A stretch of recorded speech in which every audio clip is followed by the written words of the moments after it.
പുതിയ അറ്റംപ്റ്റാണ്. ഒരു അറ്റംപ്റ്റ് നന്നായിട്ട് എടുത്തിട്ടുണ്ട് കേട്ടോ. നല്ല രീതിയിൽ എടുത്തിട്ടുണ്ട്. എനിക്കും ഉദയനാടതാരത്തിൻ്റെ പുതിയൊരു വേർഷൻ എടുത്താൽ എങ്ങനെയിരിക്കും ആ ഒരു സ്റ്റൈലാണ് നന്നായിട്ട് ചെയ്തിട്ടുണ്ട്. നസ്രീനൊക്കെ അടിപൊളിയായിട്ടാണ്. തുടക്കമൊക്കെ അതിഗംഭീരമായിട്ടാണ് ചെയ്തിരിക്കുന്നത്. ബാക്ക്ഗ്രൗണ്ട് മ്യൂസിക് എല്ലാം കൊണ്ടൊരു പുതിയൊരു ശൈലിയാണ് പടത്തിന്. നമ്മൾ കണ്ട ഒരു ശൈലിയല്ല, പുതിയൊരു ശൈലിയാണ് പടത്തിൻ്റെ. നന്നായിട്ട് എടുത്തിട്ടുണ്ട് കേട്ടോ. നല്ല മേക്കിങ്, നസ്രീൻ അടിപൊളി, ഒന്നും പറയാനില്ല. കാത്തിരിക്കുന്നു അടുത്ത് ഇതിന് വേണ്ടി. എന്തോ സ്ട്രഗ്ലിംഗ് ഫിലിം മേക്കേഴ്സ് അവർക്ക് ഒരുപാട് റിലേറ്റ് ചെയ്യാൻ പറ്റും. കുറച്ചൊരു ഇൻറ്റൻസിറ്റി വേണമെന്ന് ആഗ്രഹിച്ചു.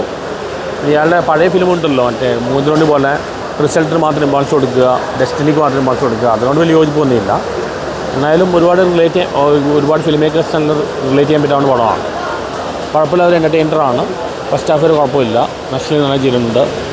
സംഗീത് പ്രതാപ് വലിയ കുഴപ്പമില്ലാത്ത മൂവിയാണ്. ഫസ്റ്റ് ഹാഫ് കണ്ടിരിക്കാം. നസ്രീൻ ചെയ്തിട്ടുണ്ട്. സ്ട്രഗ്ലിംഗ് ഫിലിം മേക്കേണ്ട കഥയാണ്. നന്നായി ചെയ്തിട്ടുണ്ട്. കുഴപ്പമില്ല, കണ്ടിരിക്കാം. ഒരു ഇൻറ്റൻസിറ്റി അത്ര പോരാ, എന്നാലും കണ്ടിരിക്കാം. ഇതൊരു ഡാർക്ക് ഹ്യൂമറായിട്ടാണ് സിനിമ പോകുന്നത്. നമ്മുടെ അഭിനവ് സുന്ദറിൻ്റെ ആദ്യത്തെ സിനിമയായ മുകുന്ദനുണ്ണിയിലും ഈ ഒരു ട്രീറ്റ്മെൻറ്റാണ്. പക്ഷേ പടം തുടങ്ങുമ്പോൾ നമ്മളങ്ങനെ തീരെ പ്രതീക്ഷിച്ചില്ല. ഒരു സാധാരണ ഒരു അണ്ടർഡോഗ് സിനിമ ചെയ്യാൻ ആഗ്രഹിക്കുന്ന ആൾ കയറി വരുന്ന രീതിയിൽ. പക്ഷേ അതിനുശേഷം ഹ്യൂമറൊക്കെ ഗംഭീരമായിട്ട് വർക്കായിട്ടുണ്ട്. നല്ല ആർട്ടിസ്റ്റുകൾ സിനിമയിലുണ്ട്. നമ്മളിപ്പോൾ സാധാരണ ട്രെയിലറിലോ അല്ലെങ്കിൽ പോസ്റ്ററിലോ കാണാത്ത ചില സസ്പെൻസ് ആയിട്ടുള്ള താരങ്ങളൊക്കെ വരുന്നുണ്ട്. ക്യാമിയൊക്കെ അടിപൊളിയായിട്ടുണ്ട്.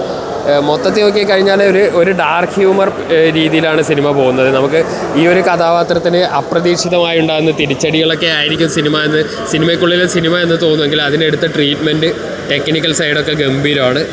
നല്ലൊരു സിനിമ എക്സ്പീരിയൻസ് ആയിട്ടാണ് വന്നിരിക്കുന്നത്. അപ്പോൾ നോക്കട്ടെ, പടം നമ്മൾ ഓരോരാൾക്ക് ഓരോ രീതിയിലാണ് കണക്റ്റ് ആവുന്നത്. നമ്മളൊരു സിനിമയെക്കുറിച്ചും പ്രഡിക്ഷൻ നടത്തുന്നില്ല. എന്നാൽ പേഴ്സണലി ചോദിക്കുകയാണെങ്കിൽ എനിക്ക് ഒരു വ്യത്യസ്തമായിട്ടുള്ള ഒരു അറ്റംപ്റ്റ് ആയിട്ട് തന്നെ തോന്നി.